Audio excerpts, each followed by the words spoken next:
What do MRI scans show about muscle damage? Have you ever wondered how doctors can see the effects of muscular dystrophy on muscles without invasive procedures? Magnetic resonance imaging, or MRI, is a powerful tool that provides a detailed, non-invasive view of muscle tissue affected by muscular dystrophy. It reveals important patterns of muscle damage, disease progression, and which muscle groups are involved. In conditions like Duchenne muscular dystrophy and Becker muscular dystrophy, MRI scans can show several key changes in the muscles. One of the most significant findings from MRI scans is muscle atrophy, which means the muscles are wasting away. Along with atrophy, MRI can show fatty infiltration, where muscle tissue is replaced by fat. This replacement is a hallmark of muscle damage in muscular dystrophy. As the disease progresses, the amount of fat in the muscles increases, which often correlates with a decline in muscle function. Quantitative MRI techniques, such as fat fraction measurements, can accurately quantify how much fat has replaced muscle and can even help predict clinical outcomes, like the loss of the ability to walk. MRI also reveals specific patterns of muscle involvement that depend on the type of muscular dystrophy. For example, in Duchenne muscular dystrophy, certain pelvic muscles, like the gluteus maximus and medius, show early and progressive atrophy. Thigh muscles, including the adductor major and biceps femoris, are commonly affected as well. Interestingly, some muscles, like the sartorius and gracilis, are spared until later stages of the disease.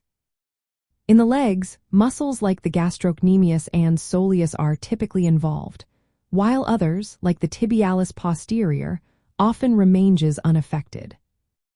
Another important aspect of MRI is its ability to detect inflammation and edema, which is swelling in the muscles.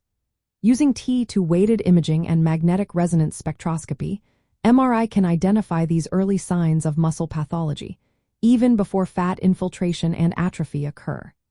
Elevated T2 signals can be present even when a person's clinical function seems stable, indicating that muscle damage may be starting. MRI is also valuable for monitoring disease progression over time and assessing how well treatments are working. Because it is non-invasive and can image multiple muscle groups at once, it provides a comprehensive view of the disease.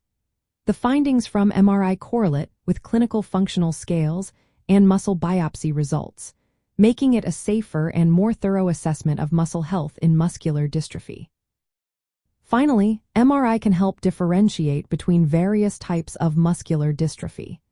By showing unique patterns of muscle involvement, it aids in diagnosis when clinical features overlap, ensuring that patients receive the most accurate treatment options. In summary, MRI scans are a powerful tool in understanding and managing muscular dystrophy. They visualize and quantify muscle damage, track disease progression, and guide clinical management by revealing the extent of muscle atrophy, fatty replacement, inflammation, and edema in specific muscle groups. This imaging technique complements clinical assessments and muscle biopsies, offering a safer and more comprehensive evaluation of muscle pathology in muscular dystrophy. Always consult healthcare professionals for personalized medical advice and to understand the best options for diagnosis and treatment.